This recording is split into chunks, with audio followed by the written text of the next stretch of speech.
Hello students, how are you all? Fine. Today I am sending you the third lecture of your first unit and hopefully I will try to complete it in this lecture. Okay? In our last lecture, when Margie was informed that they had teacher, she didn't like teacher because the concept of teacher was very different in her mind. So she said that, oh, teacher. But here she is told that they had a teacher, but it wasn't a regular teacher, it was a man. Then Margie was surprised that how can a man be a teacher because she had a computer as a teacher. A man? How could a man be a teacher? Well, he just told the boys and girls things and gave them homework and asked them questions. The thing which is done by computer was done by a man, a teacher. Which work was done by a teacher? The teacher told the boys and girls things and gave them homework and asked them questions. A man isn't smart enough.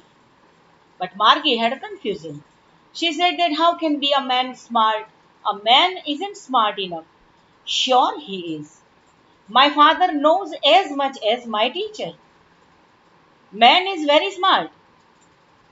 He said that my father knows as much as my teacher. मेरे teacher जितना जानते हैं, मेरे teacher के पास जितना knowledge है, उतना ही knowledge मेरे फादर के पास है. लेकिन यहाँ पे टीचर की बात हो रही है. ये कौन से टीचर है?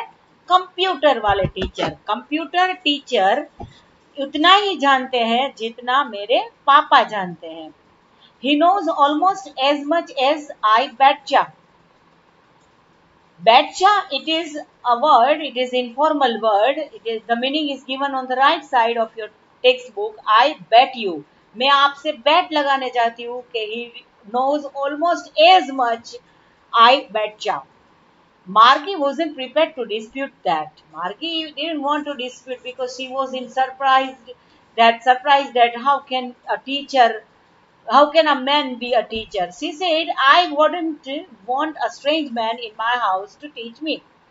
After all, I don't want to see a strange man in my house to teach me. अभी उसको ये नहीं पता था कि स्कूल के अलग बिल्डिंग्स होते थे. स्कूल के लिए अलग बिल्डिंग्स होते थे और स्टूडेंट्स स्कूल में जाते थे. ये मार्गी को नहीं पता था. वो तो ऐसा बोली कि मैं अपने घर में कोई अनजान आदमी को क्यों रखूं, क्यों बुलाऊं मुझे पढ़ाने के लिए, क्योंकि कि मार्गी के माइंड में स्कूल का कॉन्सेप्ट क्या है? घर में एक छोटा सा कमरा जहाँ पे कंप्यूटर रहता है, वही टीचर और वही उसकी school. So she was not happy with a man who will work as a teacher. So she said, I won't allow a strange man in my house. Tommy screamed with laughter. Friends, आपके 10th में आपको phrases पूछे जाएंगे. तो scream with laughter, it means बहुत जोर से हाथ हंसना, बहुत लाउडली हंसना. इसे क्या बोलते हैं? Scream with laughter. So Tommy screamed with laughter. You don't know much मार्गी. मार्गी, तुम्हें कुछ नहीं पता. The teacher didn't live in the house. They had a special building and all the kids went there. The teacher did not live in the house. Teacher हमारे घर में नहीं आते. लेकिन they had a special building and all the kids went there. उन लोगों के पास special building था और सभी किड्स वहां पे जाते थे. And all the kids learned the same things. और सभी बच्चे एक ही चीज सेम थिंग्स पढ़ते थे. Sure if they were the same age. अगर वे सेम एज के बच्चे हैं तो सेम चीज पढ़ते थे. आप 9th में हो, आप सब सेम एज के हो तो सेम टॉपिक ही पढ़ते हो. जैसे आज मैं आपको ये लेसन पढ़ा रही हूँ, आप सेम टॉपिक पढ़ते हो. लेकिन जब मार्गी का टाइम आएगा हमारे से कई सालों बाद, तब ऐसा नहीं होगा. कंप्यूटर बच्चे के आंसर के हिसाब से अपने लेसन प्लान करेगा और उसको सेंड करेंगे. But my mother says the teacher has to be adjusted to fit the mind of each boy and girl it teaches, and that each kid has to be taught differently. लेकिन एक कमरा हो और teacher पढ़ा रहा हो और सभी बच्चे सेम टॉपिक पढ़ रहे हो, ये तो अच्छा नहीं है। क्योंकि मार्गी कह रही है कि मेरी माँ तो ए my mother says a teacher has to be adjusted to fit the mind of each boy and girl. Each boy and girl के माइंड के हिसाब से टीचर को एडजस्ट होना था। And it teaches that each kid has to be taught differently, और प्रत्येक बालक को डिफरेंटली पढ़ाना पड़ता था। Just the same they didn't do it when sorry just the same they didn't do it that way then. लेकिन उन दिनों में ये लोग ऐसे नहीं करते थे। The things were different. If you don't like it, you don't have to read the book. अगर आपको ये अच्छा नहीं लगता तो आपको ये बुक नहीं पढ़नी चाहिए। They weren't even half finished when Margie's mother called Margie school. अभी तो आधे तक भी नहीं पहुंचे थे तो मार्गी ने की माँ ने उसे बुलाया कि स्कूल का टाइम हो गया। Not yet, mamma. Now, said Mrs. Jones, and it's probably time for Tommy too. और टॉमी की स्कूल का भी टाइम हो गया। तो सब बच्चे की स्कूल अलग अलग क्लास अलग अलग रूम में थी।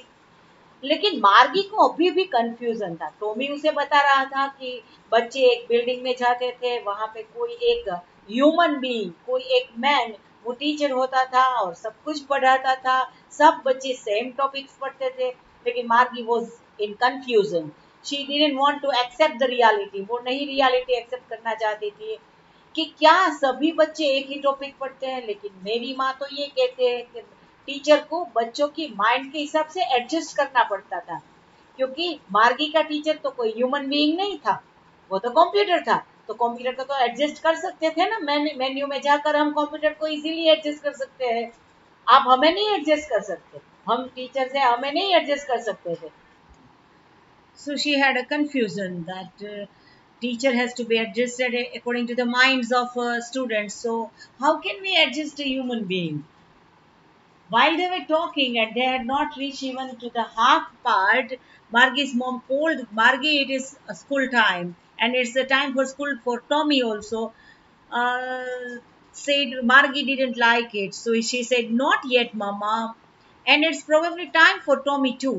Margie said to Tommy, "Can I read the book some more with you after school?" हमारी स्कूल का टाइम फिनिश हो जाए तब मैं आपके साथ ये बुक अच्छे से आपको ज्यादा देर तक पढ़ मैं आपसे पढ़ सकती हूँ।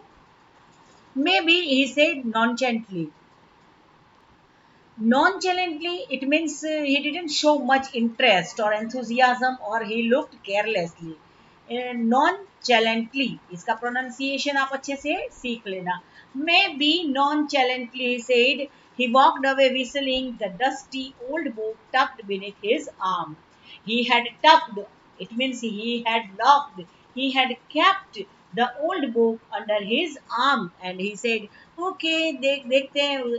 मार्गी ने उसे रिक्वेस्ट किया, क्या मैं आपसे आपके साथ ज्यादा देर तक पढ़ सकती हूँ? तो उसने ऐसे ही केयरलेसली आंसर किया, may be. Margie went into the school room. It was right next to the bedroom. Where was Margie's school room? Right next to his her bedroom. आपको अगर ऐसी स्कूल मिल जाए तो आपको कैसा लगेगा? आपको अच्छा लगेगा? पता नहीं। अभी तो आप ऑनलाइन ही पढ़ रहे हो तो आप मार्गी की मेंटल सिचुएशन के बारे में सोच सकते हो। तो Margie went to the school room.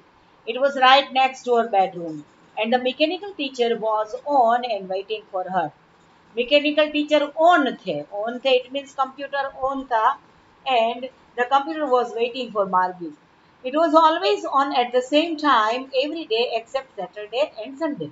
Machine था, इसीलिए सैटरडे और संडे को एक्सेप्ट करके वो डेली इसी टाइम ऑन हो जाते थे। तो ऑटो ऑन मोड में थे teacher.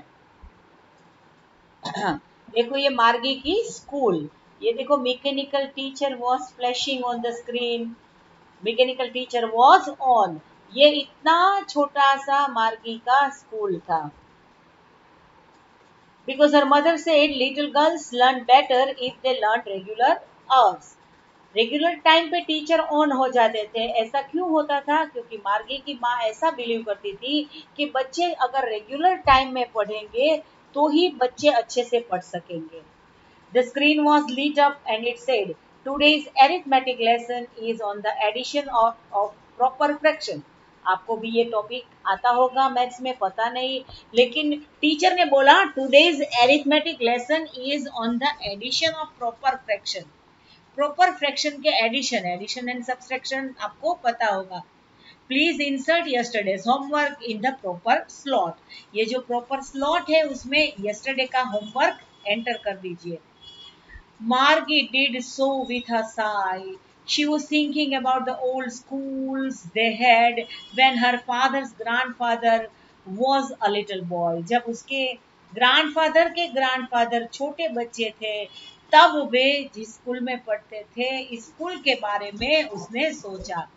All the kids from the whole neighborhood came, laughing and shouting in the schoolyard, sitting together in the schoolroom, going home together at the end of the day. उसने ऐसा imagine किया जैसा आप लोग अभी करते हो, उसको ऐसा इमेजिनेशन में आया। क्या इमेजिन किया? कि नेबरहुड के सभी बच्चे, all the kids from the whole neighborhood came laughing and shouting in the school yard। School के जो ग्राउंड में सभी बच्चे साथ में जाते होंगे, सभी वहां पे शाउट करते होंगे, खेलते होंगे, अच्छे से एंजॉय करते होंगे। आपकी हालत कैसी है? बिना स्कूल, बिना टीचर, बिना फ्रेंड्स, वैसी ही हालत मार्गी की है।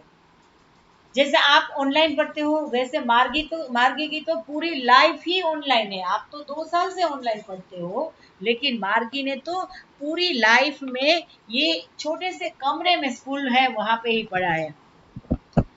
तो वो सोचने लगे कितना अच्छा लगता होगा। They learn the same things, they could help one another with the homework and talk about it. बच्चे सेम ही टॉपिक पढ़ते थे, सेम ही स्कूल में, सेम ही क्लास में एक ही टॉपिक पढ़ते थे, तो एक दूसरे को हेल्प भी कर सकते थे। कितना अच्छा होता। कंप्यूटर जब पढ़ाता होगा तब तो ऐसा होगा इन फ्यूचर कि एक बच्चा ये टॉपिक पढ़ रहा है, दूसरे बच्चे की लर्निंग स्पीड कम है तो वो कुछ और कुछ पढ़ रहा है, तीसरा बच्चा और कुछ पढ़ रहा है, तो they might not help one another. And the teachers were people. और मेन बात थी टीचर की। टीचर कंप्यूटर नहीं था, टीचर में पीपल थे। The mechanical teacher was flashing on the screen. लेकिन जब मार्गी इन सब ख्यालों में खोई हुई थी तब मैकेनिकल टीचर, उसका कंप्यूटर था, उसकी स्क्रीन पर फ्लैशिंग आ रहा था। When we add fraction half, and the teacher was explaining the fraction, but Margie's concentration was somewhere else. She was not learning what the teacher was teaching. Margie was thinking about how the kids must have loved it in the old days, and she was thinking about the fun they had. तो मार्गी सोच रही थी कि पुराने दिनों में जब मेरे ग्रैंडफादर के ग्रैंडफादर जा रहे थे स्कूल में, तब उसने कितना एंजॉय किया होगा, कितना फन उसको मिलता होगा। क्योंकि सभी बच्चे एक ही टॉपिक पढ़ते थे, सभी बच्चे एक दूसरे की हेल्प कर सकते थे, and most important thing was that the teachers were people. लोग, टीचर्स पीपल थे, इसलिए कंप्यूटर के साथ नहीं पाला पड़ता था। ये सब बातें सोच सोच कर मार्गी को ये लग रहा था कि उन लोगों को कितना आनंद आ रहा होगा, how much fun they had. Isaac Asimov is the writer of this story. So ये स्टोरी में हमने पढ़ा कि हमारे कई सालों के बाद बच्चे कंप्यूटर में जब पढ़ रहे होंगे तब उसकी मेंटल सिचुएशन, उसकी मानसिक स्थिति कैसी होगी। उससे कम सेम मानसिक स्थिति आज आपकी है, मैं समझ सकती हूँ। लेकिन ये दिन चले जाएंगे, कोरोना चले जाएंगे, स्कूल्स फिर से खुल जाएंगे, आप फिर से स्कूल में जाने लगोगे और फिर से आपको वही आनंद आएगा जो आनंद आप 2 साल पहले करते थे। लेकिन मार्गी के लिए ऐसे कोई होप नहीं थी। मार्गी के लिए कोई ऐसी बात ही नहीं थी कि कभी ये मैकेनिकल टीचर से उसको मुक्ति मिल जाएगी। उसको कोई मुक्ति नहीं मिलने वाली उसको वही स्कूल छोटे से कमरे में पढ़ना होगा। तो इसके साथ ही हम आज का लेक्चर कंप्लीट करते हैं। Thank you for attending my lecture. Thank you friends.